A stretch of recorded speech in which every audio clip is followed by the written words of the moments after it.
আরে কি দেখাইলে এটা? পছন্দ হয়েছে? আরে পছন্দ মানে একদম লাল লাপ্পা। এ তো বিশাল জমি। 10 বিঘা। 10 বিঘা? ইয়েস।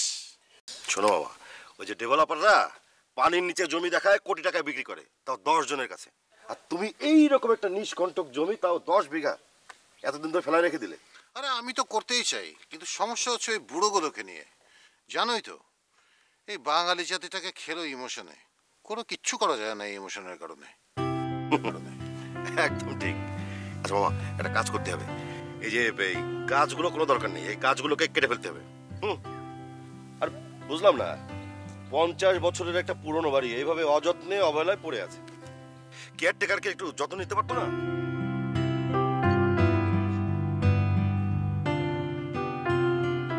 আড়াআড়ি কত হলো?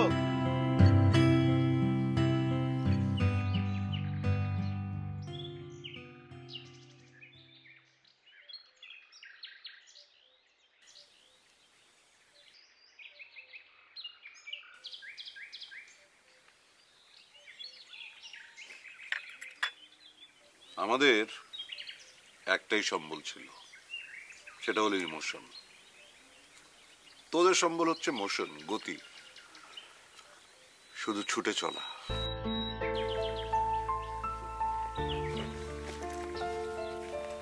বেরোচ্ছিস? হ্যাঁ বাবা, ঘন্টাখানেকের মধ্যে ফিরবো। তোমার কিছু লাগবে? হ্যাঁ লাগবে তো।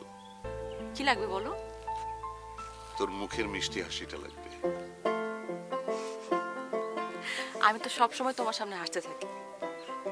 তাহলেই চলবে, আর কিছু লাগবে না। সাবধানে থাকিস। আসি।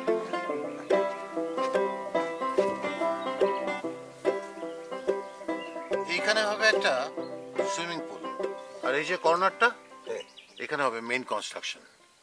একটা 16 তলা বিল্ডিং, নিচে 4টা ফ্লোর শপিং মল, তারপরে 4টা ফ্লোর কমার্শিয়াল স্পেস, তারপরে 3টা রেসিডেন্স, আর উপরে হবে একটা রেস্টুরেন্ট, খোলা স্কাই ভিউ।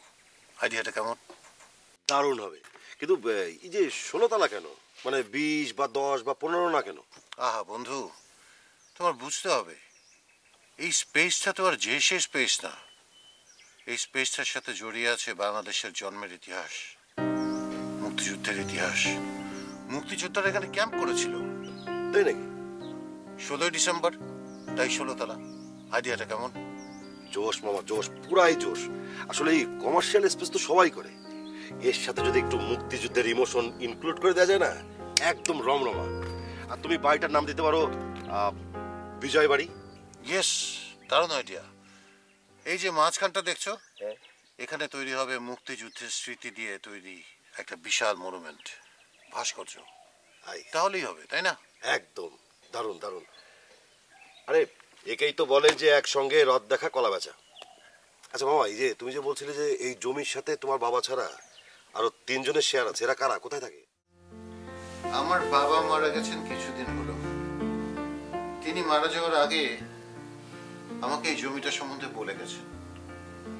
বলেছেন এই জমিতেই নাকি আপনারা 4 বন্ধু ছোটবেলা থেকে খেলাধুলা করে বড় হয়েছেন। এই সেই জমি যেখানে আপনারা 4 বন্ধু হাতে হাত রেখে শপথ নিয়েছিলেন যুদ্ধে যাবার।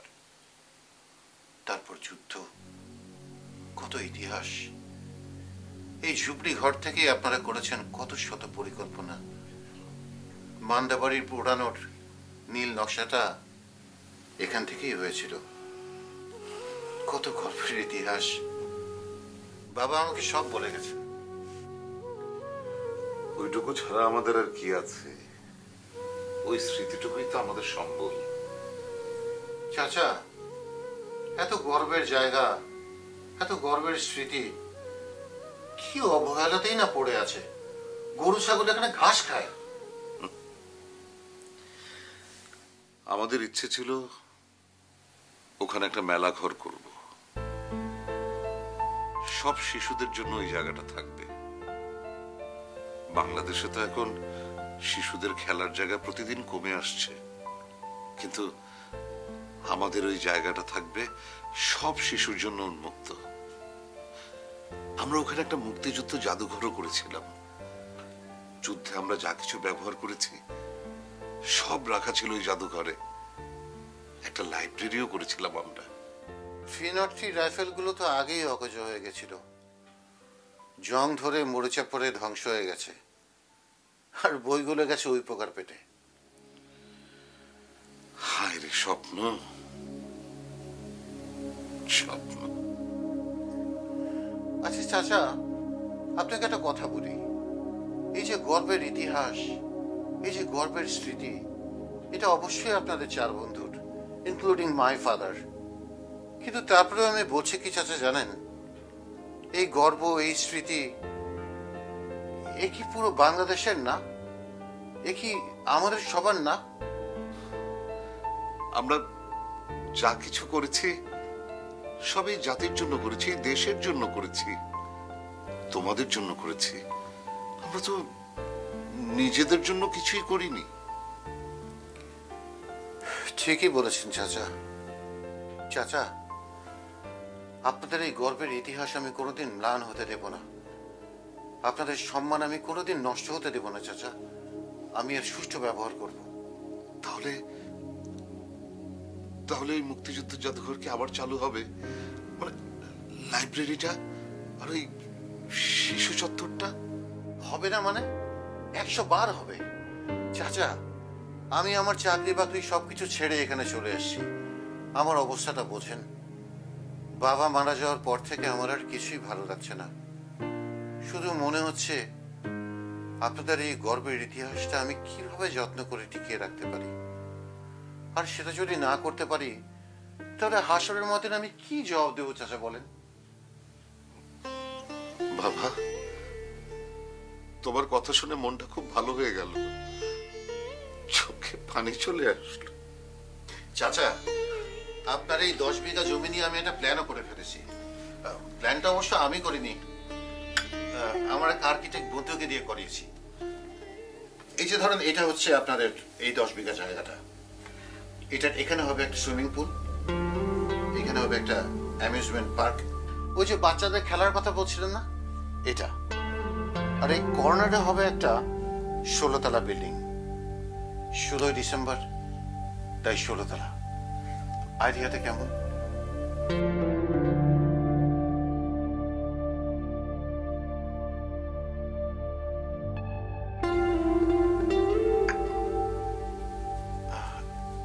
ষোলতলা বিল্ডিং এর প্রথম 4 তলা হবে শপিং কমপ্লেক্স, তারপরে 4 তলা হবে কমার্শিয়াল স্পেস, তারপর হবে 3 তলা রেসিডেন্স, আর 4 তলায় হবে একটা স্কাই ভিউ রেস্টুরেন্ট। সেখানেই থাকবে সেই মিউজিয়াম আর বুক ক্যাফে। কেমন হবে চাচা? কিন্তু এই পার্কে ছোট ছোট ছেলেমেয়েরা দাঁড়িয়াবান্ধা খেলতে পারবে? বৌচি, গোল্লা ছুট খেলতে পারবে তো? জি,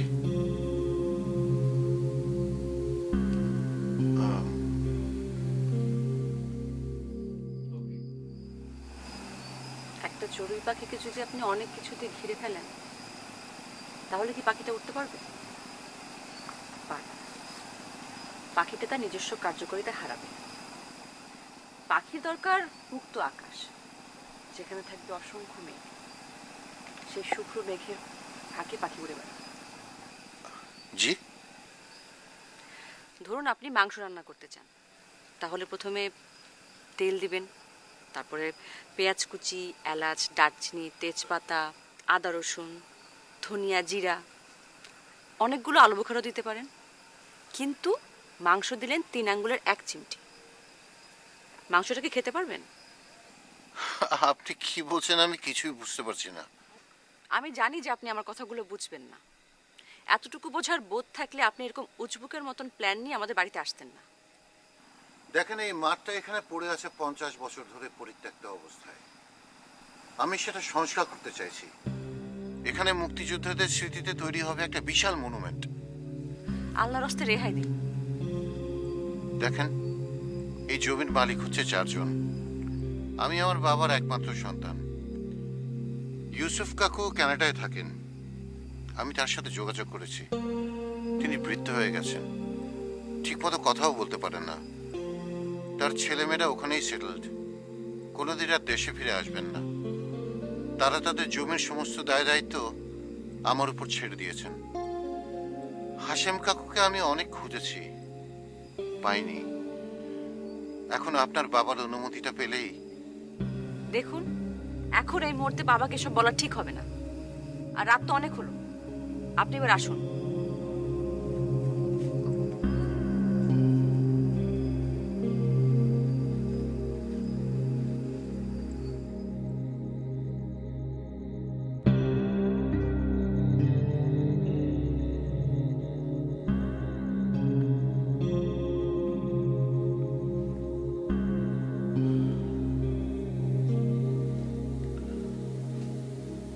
দেখ রে মা, 50 বছর পার হয়ে গিয়েছে, আমরা বুড়ো হয়ে গেছি। জীবন বাজি রেখে আমরা মুক্তিযুদ্ধ করেছিলাম, এই দেশকে স্বাধীন করেছিলাম, কিন্তু সেটা তো নিজের জন্য করিনি। যা করেছি এই দেশের জন্য করেছি, এই জাতির জন্য করেছি, তোদের প্রজন্মের জন্য করেছি। আমরা আমাদের সময়ের প্রয়োজন মিটিয়েছি, এখন তোদের দায়িত্ব। তোদের সময়ের প্রয়োজনে কি করবি সেই সিদ্ধান্ত তোরা নিবি। যা ভালো বুঝবি তাই করবি। এখানে আমার বা আমাদের কি বলার আছে? কিন্তু বাবা, মুক্তিযুদ্ধের স্মৃতি সংরক্ষণের নামে এই অবৈধ বাণিজ্যটা আমি হতে দিতে পারবো না। একজন মুক্তিযোদ্ধার সন্তান হিসেবে আমি আর কিছু পারি আর না পারি, এই অসম্মানটা হতে দেব না। তুমি আমার সাথে থাকবে না বাবা? আমি তো তোর সাথেই আছি মা, তোর সাথেই আছি।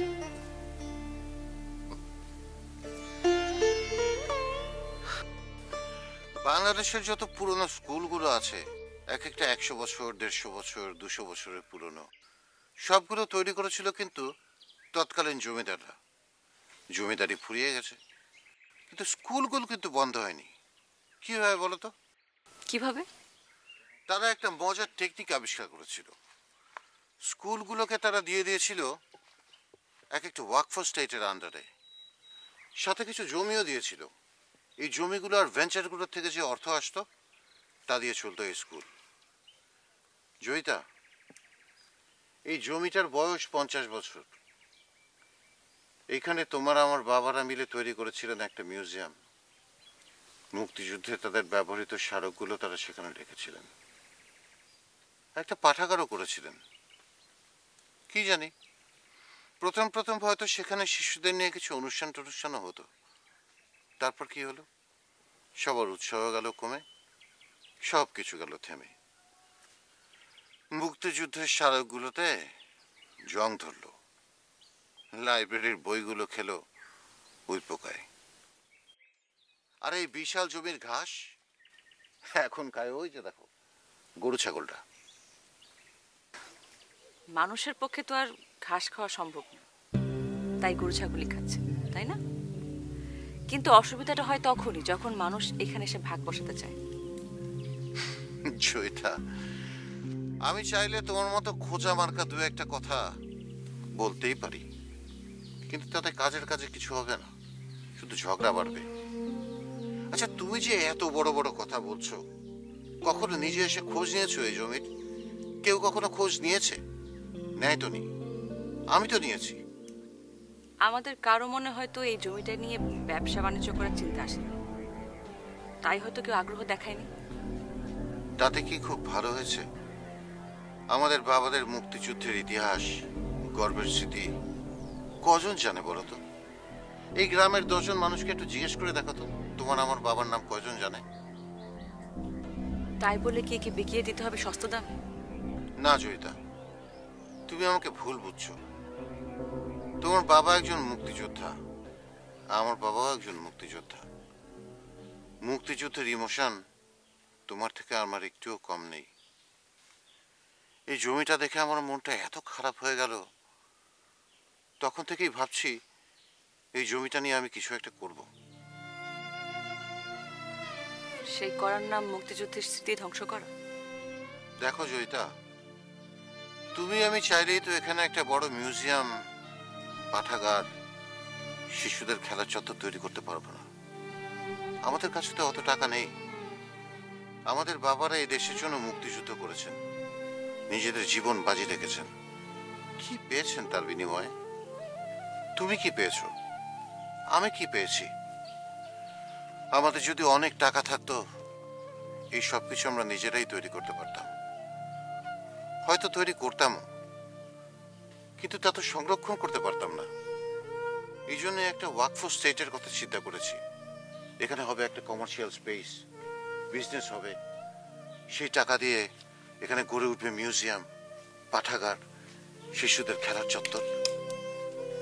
আরে অ্যামিউজমেন্ট পার্ক তো শিশুদের জন্যই। খোলা মাঠ রেখে এখানে কি হবে বলো? বলছি কি সব জানি খেলার নাম, দাঁড়িয়া বান্ধানা বলছি। এই যুগের বাচ্চারা এইসব খেলার নাম জানে? অ্যামিউজমেন্ট পার্ক তো শিশুরা এনজয় করবে, তাই না? দেখুন জাবির সাহেব, যে মানুষটা নিজের জীবন স্যাক্রিফাইস করে দেশের জন্য, দেশের মানুষের জন্য মুক্তিযুদ্ধ করেছে, তার ইমোশনটা আমার কাছে অনেক বেশি গুরুত্বপূর্ণ। তাছাড়া মুক্তিযুদ্ধের পরে তো অনেকে অনেক কিছু করে টাকার কুমির হয়েছে, হননি? হয়েছে। আর আমার বাবা এই অজপাড়া গায়ে একটা সাধারণ জীবনযাপন করছে। কেন করছেন? কারণ তিনি এই ইমোশনটাকে ধরে রাখতে চেয়েছেন। এটা কমার্শিয়ালাইজেশন চাননি। দেখো, তুমি বুঝতে পারছো না। আপনার কেন মনে হচ্ছে যে আমি কোনো কিছুই বুঝতে পারছি না? আমি একটা ছোট বাচ্চা, আমি এসব কিছু বুঝিই না। আপনি সব কিছু বোঝেন। আমি এভাবে বোঝাতে চাইনি। দেখুন, সব কিছু একটু বেশি বোঝা ভালো না, আর বেশি বোঝার অভিনয় করাও কিন্তু উচিত না। এই কথাটা মনে রাখবেন। তুমি বলতে চাইছো তার মানে তোমার বাবা আর তুমি মিলে এই জমিটা নিয়ে আমাকে কাজ করার অনুমতি দেবে না?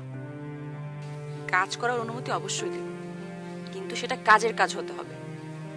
অপকর্ম করতে চাইলে সেটা হবে না। দুজন শরিক রাজি, তোমার একার নেগেটিভিটি কি কাজে আসবে? আমার বাবা যেমন দেশের জন্য জীবন বাজি রেখেছিল না, আমিও এই জমির জন্য নিজের জীবনটা বাজি রাখলাম। দেখি কি হয়।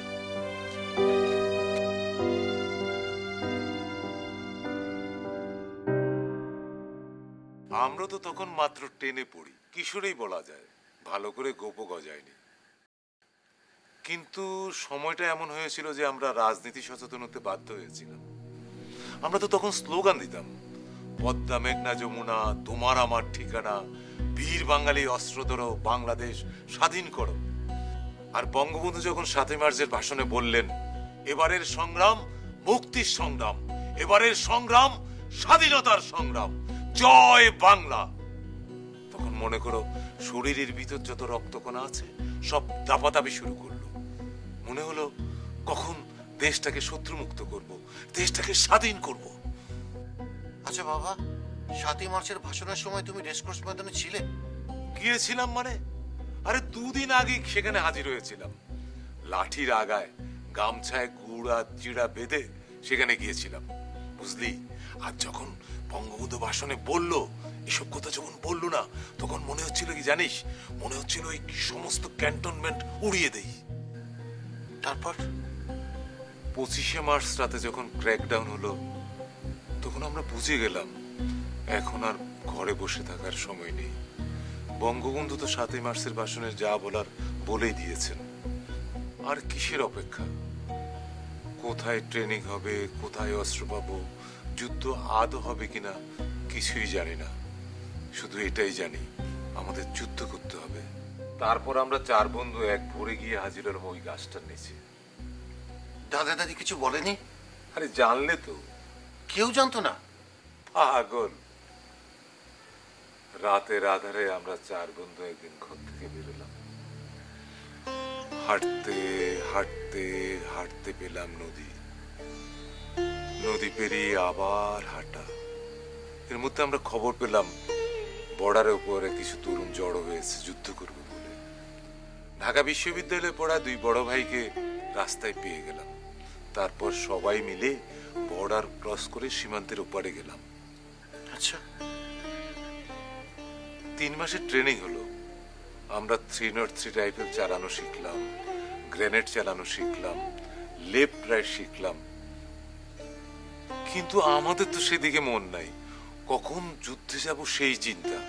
এদিকে খবর পেলাম পাকিস্তানি আর তাদের দোসর রাজাকাররা অত্যাচার করছে, মা বোনদের উপর নির্যাতন করছে। বলো, তা কি সহ্য করা যায়? তারপর বাড়ি থেকে যেভাবে পালিয়েছিলাম, একদিন ক্যাম্প থেকেও সেভাবে পালালাম। ক্যাম্প থেকে? হ্যাঁ, সাথে অস্ত্র শস্ত্র নিয়ে দেশে চলে এলাম। তারপর খবর পেলাম পাকিস্তানের আর্মিরা ক্যাম্প করেছেন উলিয়ারচরে। সেখান থেকে কনভয় যাবে আরো পশ্চিমে, হাড়িচালা গ্রামে আরেকটা ক্যাম্প করবে। সেখানে যাওয়ার পথে ছিল নদী, সেই নদীর উপর ব্রিজ। হাড়িচালা গ্রামে যেতে হলে ওই ব্রিজ পার হতে হবে। তারপর আমরা 4 বন্ধু ওই মাঠে, যেখানে ওই এখন পরিত্যক্ত ঘরটা, যেখানে আমরা মুক্তিযোদ্ধা ক্যাম্প বানিয়েছিলাম, সেখানে গিয়ে বসলাম। সব প্ল্যান করলাম, ব্রিজের মাপ নকশা মাথায় নিয়ে ফিরলাম। আমাদের কাছে তো এক্সপ্লোসিভ বেশি ছিল না, ওইটুকু দিয়ে ব্রিজের কতটুকু উড়ানো যাবে, পাকিস্তানি কনভয় কখন আসবে, সব খোঁজ খবর নিয়ে আমরা ফিরে আসলাম। তারপর এক গভীর রাতে আমরা 4 বন্ধু ওই ব্রিজের ডেটোনেটরের এক্সপ্লোসিভ সেট করে এলাম। পাকিস্তানিরা তো তখন সর্বক্ষণ ওই ব্রিজ পাহারা দেয়। তাদের চোখ ফাঁকি দিয়ে নদীতে ডুবে ডুবে নাক বাঁচিয়ে আমরা সারা রাত কাজ করলাম। তারপর দূরে গাছে গিয়ে পজিশন নিলাম, অপেক্ষায় থাকলাম কখন কনভয় আসে। তারপর দেখলাম ভোরের আকাশ আস্তে আস্তে কমলা রং হয়ে আসছে। দূর থেকে দেখলাম গাড়ির হেডলাইট, দেখলাম পাকিস্তানি কনভয় আসছে। আচ্ছা, আমরা মাত্র 4 জন, আর কনভয়ে পাকিস্তানি বড় অফিসার সহ সোলজার ছিল কয়েকশো। ও মাই গড! কনভয়টা যখন ব্রিজের ঠিক মাঝখানে, তখন এই বিস্ফোরণটা ঘটালাম। আগুনের শিখা যেন আকাশ ছুঁয়ে গেল। পাকিস্তানিরা দিক বিদিক গুলি করতে লাগলো, আর আর্ত চিৎকার। আমরা চারপাশে উঁচু উঁচু গাছে পজিশন নিয়েছিলাম, সেখান থেকে টার্গেট করে গুলি করতে লাগলাম।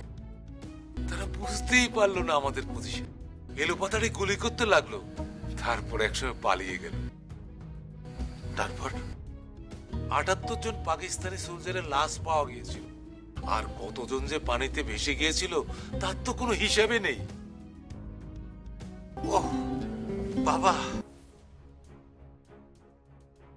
I am proud of you বাবা। বুঝলি, জীবনের প্রথম অপারেশন, আর তাতেই সাকসেসফুল। এই খবর যখন মুজিবনগর সরকারের কাছে গেল না, মুক্তিযোদ্ধা ক্যাম্পে তো এ নিয়ে সাড়া পড়ে গেল। আমরা অবশ্য পরে ট্রেনিং ক্যাম্পে ফেরত গিয়েছিলাম। আমাদের দেখে এই ভারতীয় অফিসার তো প্রথমে বকাঝকা দিল, তারপর অবশ্য আমাদের সাহসিকতার জন্য গর্ব। বাবা বাবা, I am proud of you বাবা। আমার জীবনের সবচেয়ে বড় গর্বটা কি জানো বাবা? আমি তোমার সন্তান। তোমাদের এই মুক্তির মাঠকে আমি অবহেলায় পড়ে থাকতে দেব না। দোয়া করো বাবা, দেখো এই মুক্তির মাঠকে আমি কোথায় নিয়ে যাই।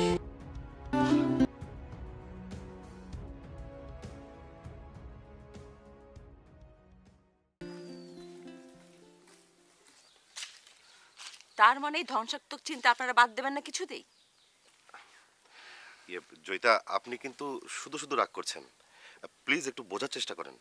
আমরা কিন্তু মুক্তিযুদ্ধের স্মৃতি ধ্বংস করে কোনো কিছু করতে চাচ্ছি না। আমরা বরঞ্চ সেই গর্বের কথা আগামী প্রজন্মের কাছে পৌঁছে দিতে চেষ্টা করছি। আমার জীবন থাকতে এটা কখনো সম্ভব না। Shut up! তুমি বড্ড বেশি বাড়াবাড়ি করছো কিন্তু। 2 শরিক একমত হয়ে গেছে আর তুমি একাই গন্ডগোল করে যাচ্ছ। দেখো জয়িতা, এসব মেলোড্রামা আর গোয়ার্তুবির কোনো মানে হয় না। প্র্যাকটিক্যালি চিন্তা করে দেখো। তোমার কি ধারণা মুক্তিযুদ্ধ আমি বুঝি না? আমাকে জ্ঞান দিতে আসবেন না মিস্টার জাভি। দুপাতা ইংরেজি পড়ে নিজেকে অনেক বেশি জ্ঞানী হবার চেষ্টা করবেন না। আমার কাছে আমার ইমোশনের মূল্য কিন্তু অনেক বেশি। আপনার কাছে মেলোড্রামা মনে হলেও এর প্রয়োজন কিন্তু ফুরিয়ে যায় না। আপনাদের দুজনকে আমি স্পষ্ট করে বলে দিতে চাই, এই জমির মালিক আমি, আপনারা কেউ না। কারো এর অধিকার নেই। এর অধিকার হচ্ছে বাংলাদেশের মানুষের। আর আপনাদের লোভের জন্য বাংলাদেশ কখনো হারবে না, মনে রাখবেন মিস্টার জাবির।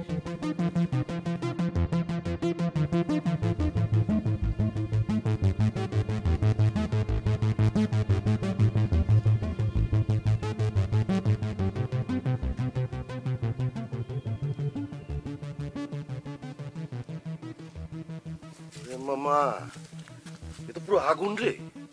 এই আগুন যদি আমি ছাই না করেছি, আমার নাম জাবির না। দেখা যাক মানে কার আগুনে, কোন আগুনে কে পুরে খাক হয় দেখি।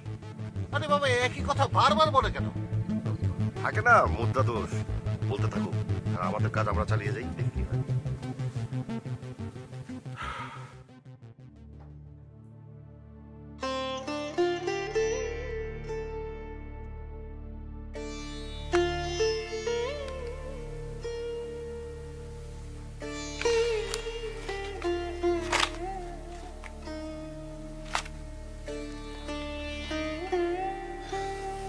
কি দেখছিস?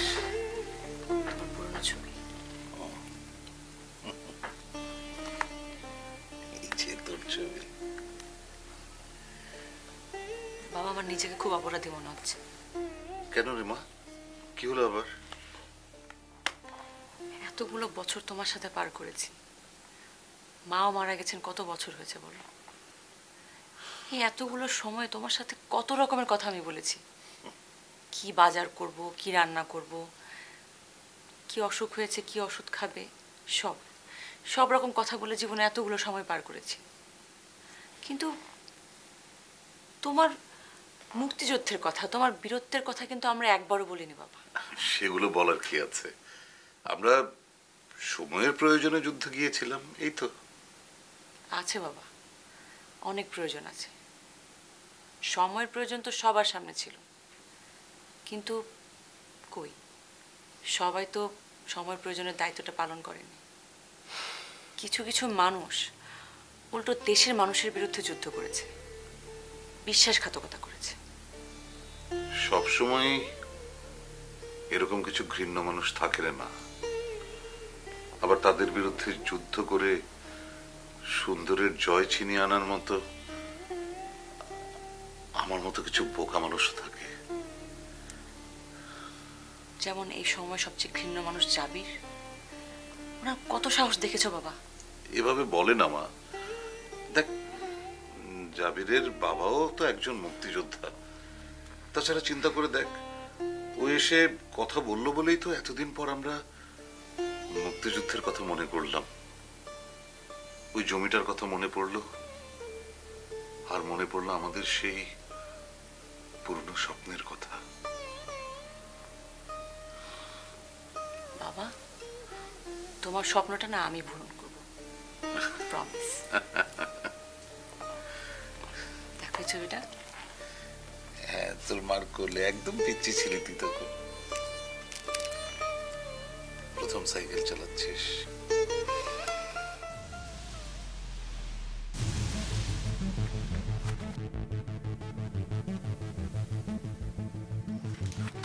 জয়িতা, জয়িতা আমাকে বাঁচাও, আমার অনেক বিপদ। কি হয়েছে জাবির? জয়িতা আমাকে বাঁচাও, জয়িতা আমার অনেক বিপদ। কই, তোমার তো কোনো বিপদ নেই। তুমি জানো না, আমার অনেক বিপদ। দেখি, আমার চোখের দিকে তাকাও। দেখো, তোমার কোনো বিপদ নেই। আছে?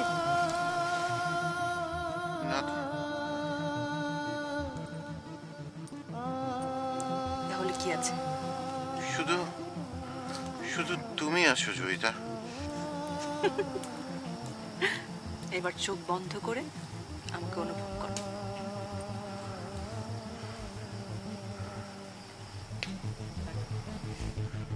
জয়িতা, জয়িতা, জয়িতা তুমি কোথায়? জয়িতা,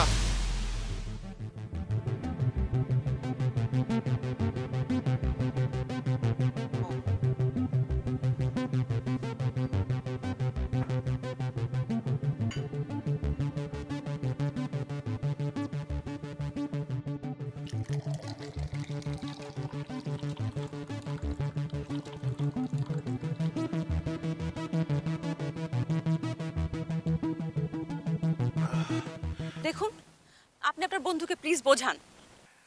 আমার মনে হয় যে আপনারা জাবিরের মধ্যে কোথাও একটা ভুল বোঝাবুঝি হচ্ছে। হয়তো আপনি আর জাবির একই উদ্দেশ্যে এগোচ্ছেন, কিন্তু কোথাও একটা ভুল হচ্ছে। আমার মনে হয় যে আপনারা দুজন যদি একটু ঠান্ডা মাথায় বসে আলোচনা করেন তাহলে হয়তো। আমি তো ওনাকে বুঝিয়েছি, উনি আসলে এগুলো তো বুঝিয়ে বলার বিষয় না, এগুলো একটা বেসিক সেন্সের ব্যাপার, তাই না? আর যেই মানুষটার মধ্যে এই বোধটাই নেই তাকে হাজার বুঝিয়ে তো কোনো লাভ হবে না, বলেন? কিন্তু আপনি তো ভুল বুঝতেছেন। ভুল আমি বুঝছি না, ভুল আপনি বুঝছেন, আপনার বন্ধু বুঝছে। কোন বিষয়টা নিয়ে বিজনেস করতে হবে, কোনটা নিয়ে করতে হবে না, এইটুক বোঝার যে কাণ্ডজ্ঞান থাকে না, সেটা আপনাদের দুজনের নেই। বাহ, মানে এতদিন হচ্ছে জাবির দোষী ছিল আর এখন আমি দোষী হয়ে গেলাম, তাই তো? কেন না? আপনার বন্ধু যদি রাম হয়, আপনি তো সুগ্রীব। আর কে বা বলতে পারে যে সমস্ত কিছুর পেছনে হয়তো আপনি কুমন্ত্রণাদাতা? আপনি হয়তো আপনার বন্ধুকে ফুসলে এসব শেখাচ্ছেন। মানে কি বলতে যাচ্ছেন? আমি সেখানে ভিলেন, তাই তো? মানে আমি আপনার চাচার ছেলেকে কুমন্ত্রণা দিয়ে মানে সব জমি দখল করতে যাচ্ছি, তাই তো? বিশ্বাস করেন, আমি আসলে ভাবে বলতে চাইনি। আমি এত বেশি দিশেহারা হয়ে গেছি, আমি কি বলেছি আপনাকে, আমি এক্সট্রিমলি সরি। আপনি প্লিজ কিছু মনে করবেন না। আচ্ছা ঠিক আছে, অসুবিধা নেই। মানে আমি ভুল বুঝতেছি না, রিল্যাক্স।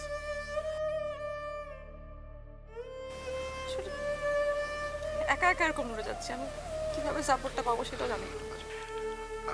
আচ্ছা ঠিক আছে, মানে এটা নিয়ে পরে আলোচনা করা যাবে। এখন আপনি আপাতত ভুল বুঝেন।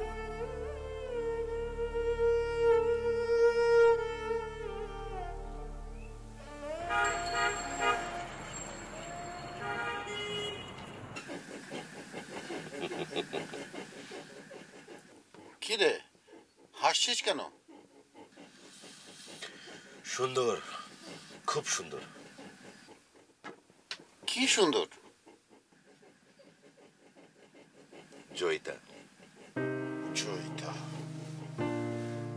প্রেমে পড়ে গেছিস নাকি? দেখো মামা, আমি সবসময় সুন্দরের পূজারী। কেন, তোর ভালো লাগেনি? ওকে দেখলে আমার ইচ্ছা করে। কি ইচ্ছা করে? রাগে গা হাত পা জ্বলে যায়, আমার ইচ্ছা করে। ওরে বাবা, কি ইচ্ছা করে বলবি তো? করে চিবিয়ে খেয়ে ফেলি।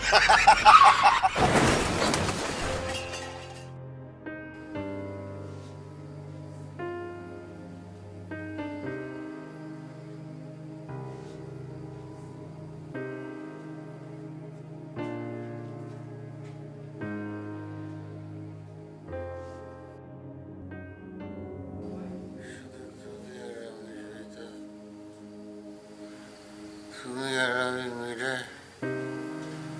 কত সুন্দর স্বপ্ন দেখতে পারি। জয়িতা, তুমি কেন বুঝতে পারছো না জয়িতা? আমি তোমাকে ভালোবেসে ফেলেছি। আমি তোমাকে অনেক ভালোবাসি জয়িতা।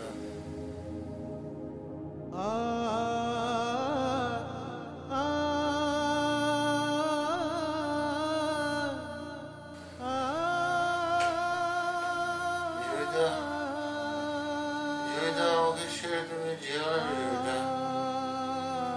আমাকে একা ফেলে তুমি যেও না জয়িতা।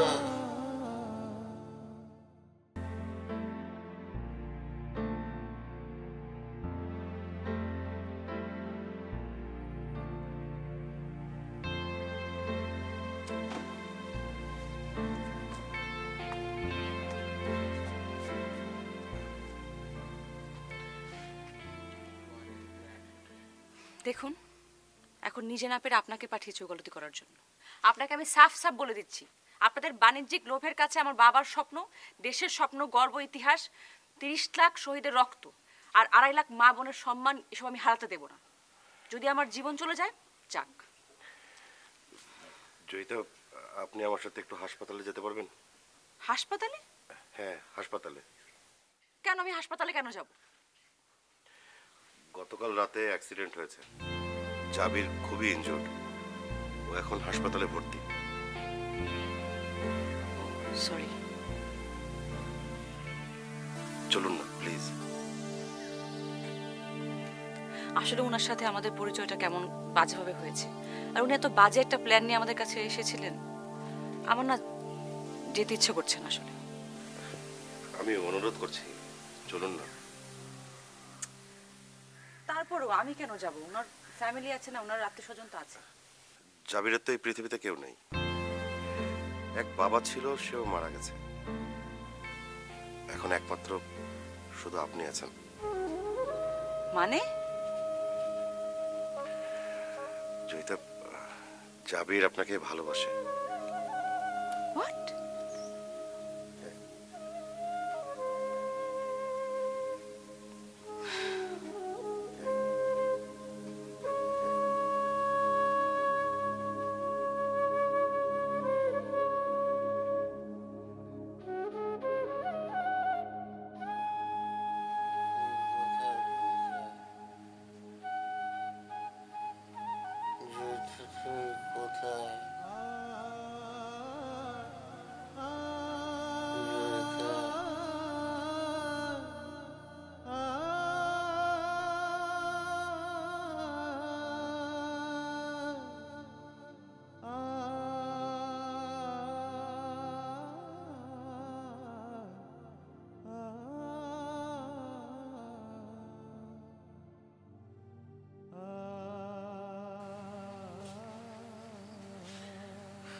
আপনি আসছেন,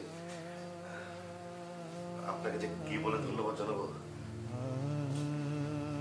জাবির, আচ্ছা শুনুন, ওনাকে ডাকার দরকার নেই। অসুবিধা নেই। আসলে হয়েছে কি, ওই সারা রাত একটু ঘুমাতে পারেনি। সারাটা রাত আপনার নাম ধরে ডেকেছে, একটু আগে ঘুমালো। তাহলে উনি ঘুমাক, উনি তো অনেক অসুস্থ। আমি না হয় পরে আসবো। আর কি বলছেন? আপনি আসছেন জানলে অনেক খুশি হবে। আর আপনি তো এখন তার একমাত্র ওষুধ।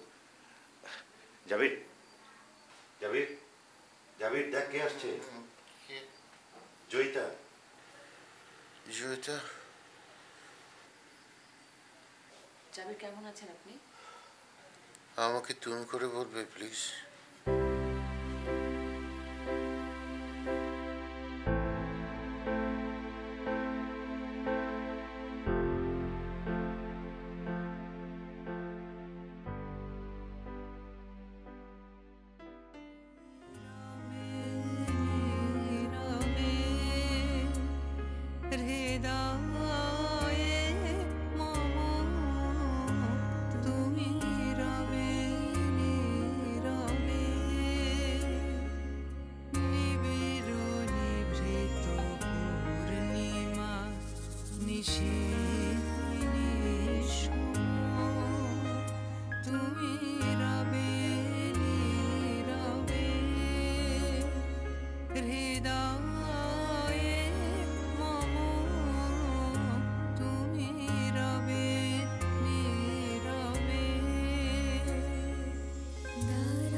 সম্ভব না।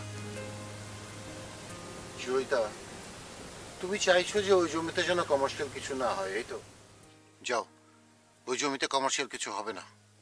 জমি যেমন আছে তেমনই থাকবে। আমার মাথার থেকে সব চিন্তা আমি বাদ দিয়ে দিলাম। আমার মাথার হৃদয় জুড়ে এখন থেকে থাকবে শুধু তুমি। তারপরও সম্ভব না জাবির। কেন সম্ভব না জয়িতা? কারণ আপনার আর আমার মানসিকতার মধ্যে আকাশ পাতাল পার্থক্য। আকাশ পাতাল পার্থক্য না, পার্থক্য খুব সামান্য, খুব সামান্য ভুল বোঝাবুঝি। জয়িতা, তোমার আর আমার বাবা পরম বন্ধু ছিলেন। কাঁধে কাঁধ মিলিয়ে তারা যুদ্ধ করেছেন। আমরা চাই তাদের সেই গৌরবের স্মৃতি, তাদের বীরত্বের কথা ভবিষ্যৎ প্রজন্মের কাছে এগিয়ে দিতে। দেখো, এই পর্যন্ত তো সবকিছু ঠিকই আছে, কিন্তু আমি ভেবেছি কি জানো, আমি ভেবেছি তাদের এই গৌরবের কথা আরো কিভাবে শখানেক বছর এগিয়ে নেওয়া যায়। সেই জন্য একটু কমার্শিয়ালি চিন্তা করতে হয়েছে আমাকে। আর তুমি তো পুরো ব্যাপারটাই দেখছো একেবারে ইমোশনালি। এটাই তো একটা বিরাট গ্যাপ জাবির। আপনি না ইমোশনকে একদমই বোঝেন না, আপনি শুধু বোঝেন বাস্তবতা। আর ভালোবাসাটা কি জানেন তো, পুরোটা বাস্তবতার বাইরে, পুরোটা হচ্ছে ইমোশন। না, ভালোবাসা মানে স্যাক্রিফাইস। জয়িতা, তোমার আর আমার বাবা তাদের জীবনকে স্যাক্রিফাইস করেছিলেন মুক্তিযুদ্ধের জন্য। আমিও না হয় আমার স্বপ্নটাকে স্যাক্রিফাইস করব তোমাকে ভালোবেসে। এটা স্যাক্রিফাইসের বিষয় না। আপনি আমার জন্য আজকে স্যাক্রিফাইস করছেন, কিন্তু সারাটা জীবন আপনি চিন্তা করবেন যে আপনার চিন্তাটাই ঠিক ছিল। আমাকে খুশি করার জন্য আপনি একটা ভুল চিন্তাকে মেনে নিয়েছেন। এটা স্যাক্রিফাইস না যাবে। আমার এরকম স্যাক্রিফাইসের দরকার নেই, কারণ আপনি কনভিন্সড না। এই ইস্যুটা আপাতত থাক, তুমি সবকিছু যেভাবে চাইবে সেভাবেই হবে। আমি সব কোনো কিছু মেনে নিতে পারছি না। আপনি যেদিন সত্যিকারই কনভিন্সড হবেন সেদিনই আমাদের দেখা হবে, এর আগে না। ভালো থাকবেন, আমি আসি।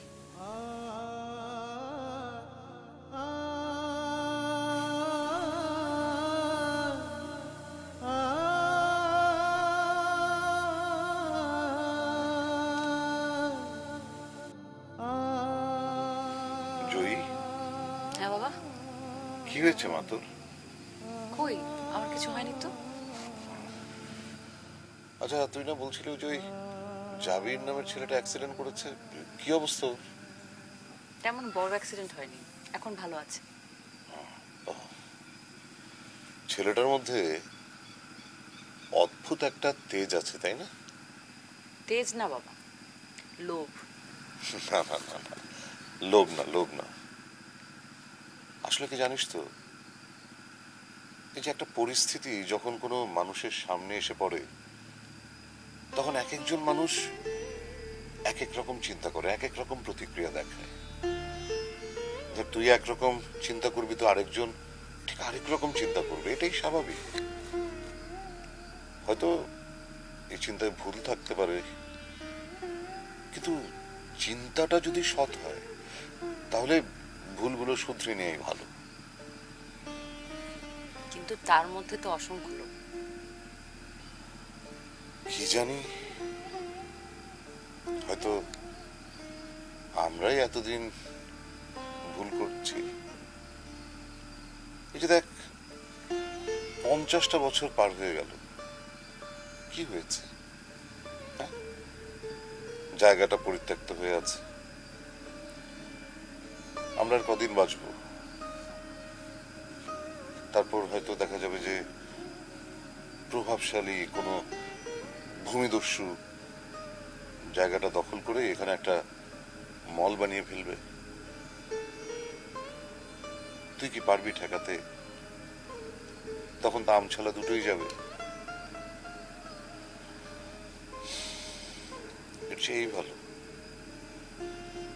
এই ভালো যদি কোনো রকমে একটা কিছু করে আমরা নিজেদের স্বপ্নটুকু একটু হলেও রেখে দিতে পারি। মন্দ কি?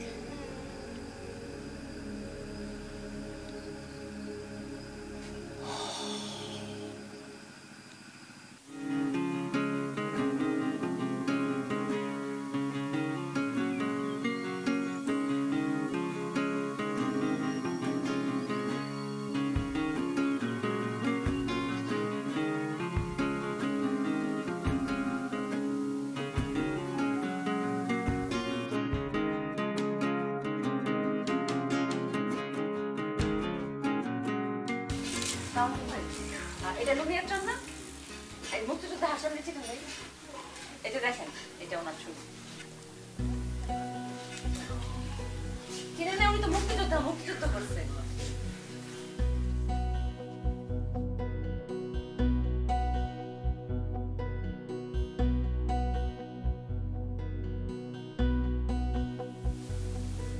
আসসালামু আলাইকুম ভাই। ভাই আপনি হাসিনা লিপকে চিনেন? কোন হাসিম আলী? ওই যে মুক্তিযোদ্ধা হাসিম আলী। হ্যাঁ। ভাই দেখেন তো উনি কিনা। হ্যাঁ উনি। আচ্ছা ভাই, ওনার বাসাটা কোথায় বলতে পারবেন? ওনার বাসার দিকে দুটো পুকুর আছে, পুকুরের সাথে ওদের বাড়ি। ও আচ্ছা, ধন্যবাদ ভাই।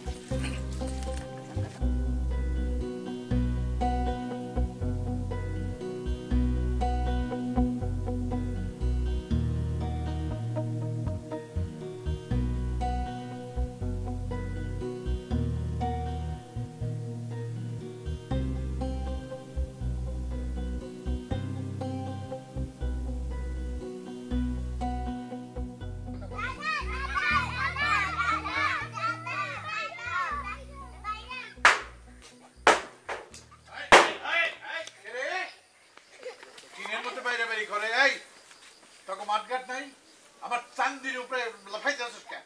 ভাগে দিয়া ভাগ। কই গেলি তোরা গেলি? হ্যাঁ, তুমি কে গো মা? আপনি তো বীর মুক্তিযোদ্ধা হাসেন।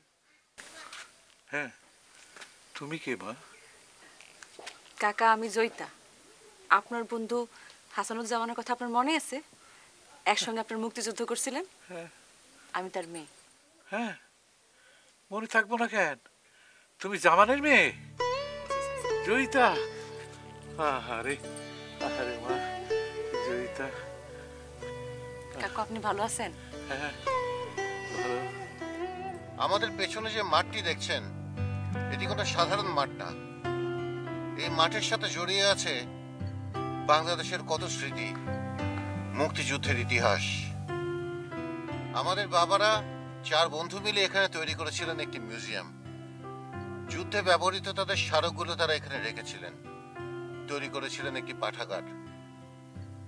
গত 50 বছরে অবহেলায় সবকিছু নষ্ট হয়ে গেছে। এই মুক্তির মাঠ হয়ে গেছে এখন এলাকার সন্ত্রাসী আর মাদক সেবীদের আড্ডাখানা। আমার বাবা শাহেদ আলী মারা গেছেন কিছুদিন আগে। তিনি আমাকে এই জমিটি সম্বন্ধে বলে গেছেন। তিনি বলেছিলেন এই জমিটি যেন আমি সংস্কার করি। আমি আর আমার বন্ধু হামিম মিলে এই জমি সংস্কারের একটা প্ল্যান করেছি। আসলে আমাদের এই পরিকল্পনার পেছনে আরেকজন মানুষ আছে, তার সাথে আপনাদের একটু পরে পরিচয় করিয়ে দিব। তার আগে চলুন দেখে নেই এই জমি নিয়ে আমাদের প্ল্যানটা। ভাতিজা, আসসালামু আলাইকুম চাচা। ওয়ালাইকুম আসসালাম। 50 বছর হইল অস্ত্র জমা দিছি, কিন্তু ট্রেনিং জমা দেই নাই, সাহস তাগত কিচ্ছু হারাই নাই। পাঞ্জা লড়বা, পাঞ্জা। আচ্ছা আপনি বসেন।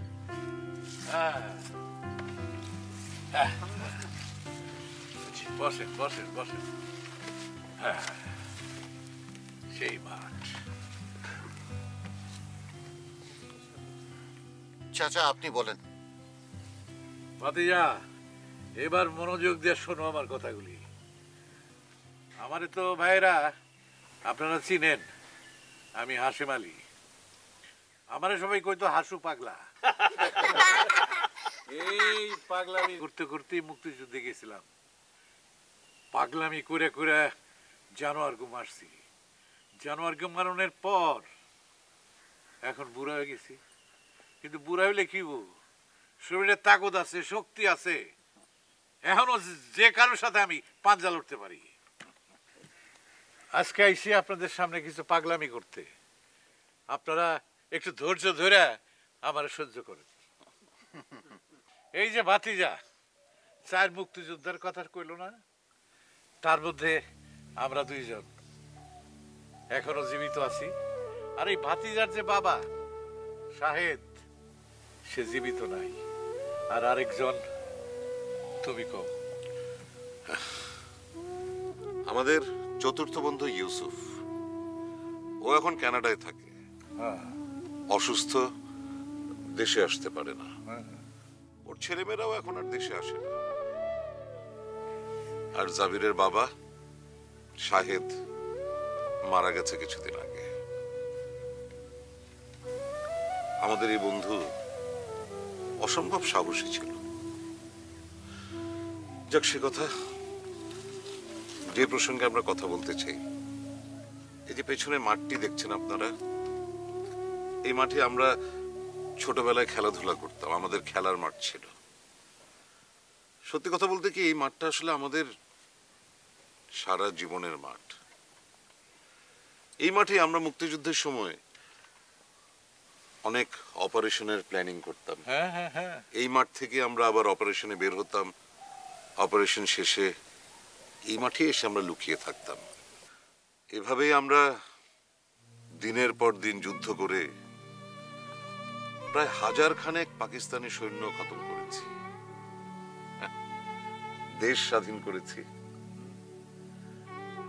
এদের স্বাধীন হবার পর এই জায়গাটার আসল যিনি মালিক, তিনি আমাদের 4 বন্ধুর নামে জায়গাটা লিখে দিয়েছিলেন।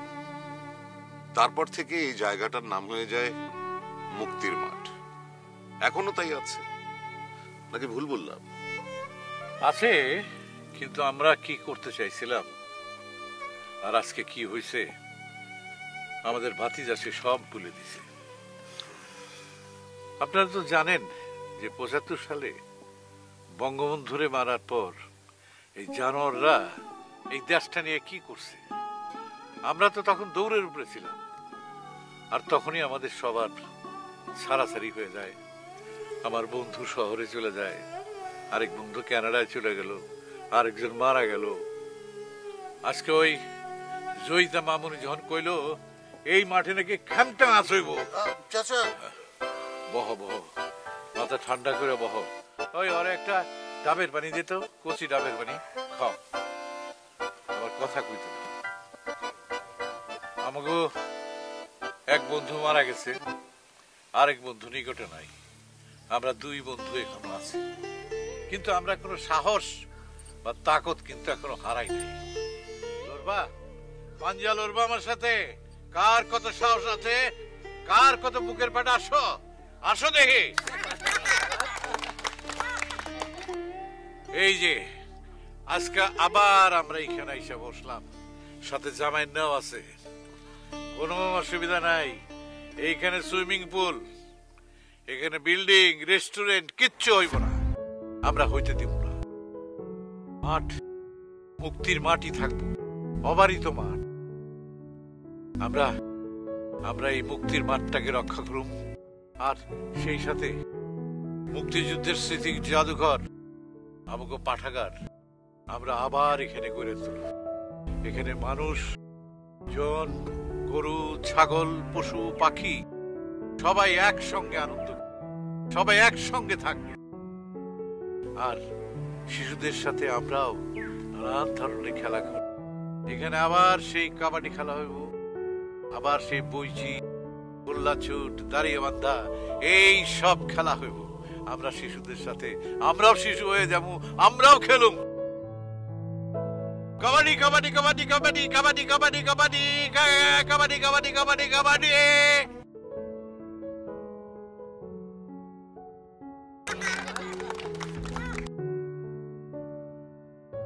আমি আর জামাই না, 2 জনে মিলা আমরা মুক্তিযুদ্ধের গল্প শোনাবো, আমাদের গর্বের গল্প, আমাদের গৌরবের কথা শোনাবো। আরে আমাগো জাতি এ তো গৌরব করতেই ভুলে গেছে, গর্ব করতে ভুলে গেছে। আমরা আবার গর্বিত জাতি হিসাবে উঠে দাঁড়াবো। এখন তো কেউ নিজের জাতি নিয়ে গর্ব করে না, সবাই বিদেশি হইতে চায়। বিদেশি, খালি বিদেশিদের গৌরবের গল্প আছে, আমাগো নাই। আমাদের গর্বের কথা নাই, আমরা সেই কথা সবাই শোনাব।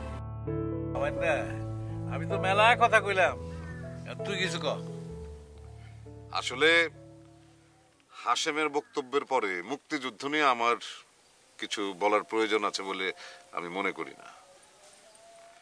তবে আমি যেই কথাটা বলতে চাই, আমাদের সন্তানেরা ভুল করবে, করতেই পারে, কিন্তু সেই ভুল শোধরানোর দায়িত্ব হচ্ছে আমাদের।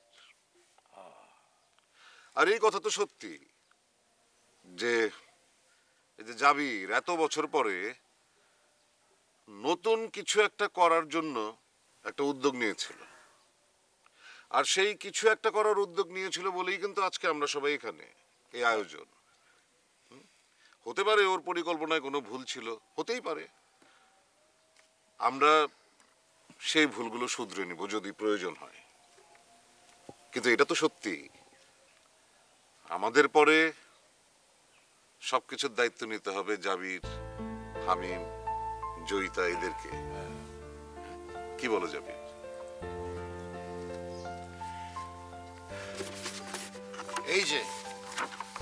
এই হলো আপনাদের সেই মুক্তির মাঠ।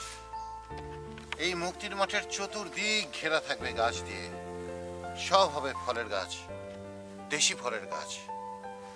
কোনো দেয়াল থাকবে না, থাকবে না কোনো প্রাচীর। আর এই ফল গাছগুলোর সামনে থাকবে বিশাল ফুলের গাছের সারি, সব দেশি ফুল গাছ। মধ্যখানে যে বিশাল মাঠ, সেই অবারিত মাঠ খোলা থাকবে শিশু কিশোরদের জন্য। তারা সেখানে রঙিন স্বপ্ন চোখে নিয়ে খেলবে। আর এই কোণাটায় হবে মেইন কনস্ট্রাকশন। একতলায় হবে একটা হল ঘর, যেখানে আমাদের বাচ্চারা নাচ গান কবিতা শিখবে। দোতলায় হবে মিউজিয়াম, আর তিনতলায় হবে পাঠাগার। বাচ্চারা সেখানে বইয়ের রাজ্যে ডুবে থাকবে।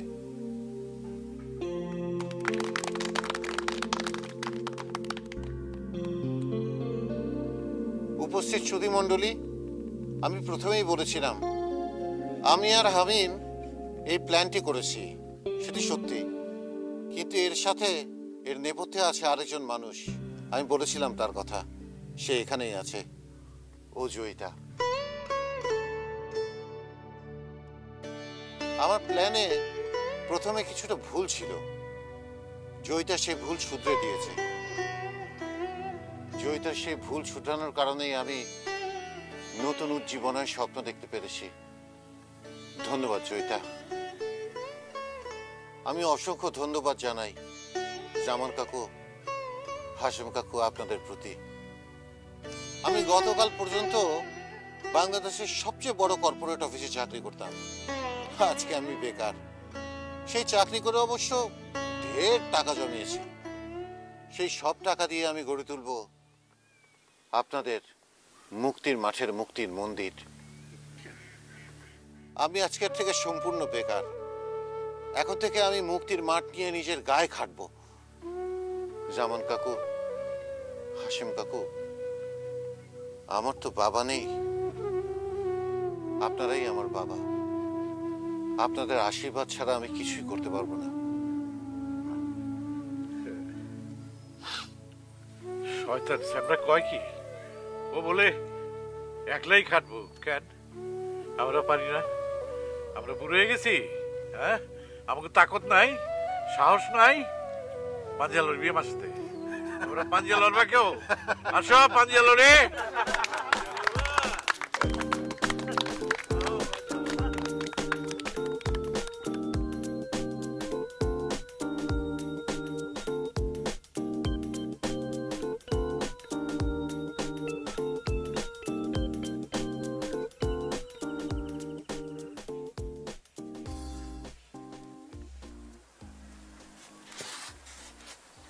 জাবির, আমার শরীরে তো পাঞ্জা লড়ার মতো এত শক্তি নেই, তবে সারা জীবনের জন্য আমার হাতটা আপনাকে দিতে পারি।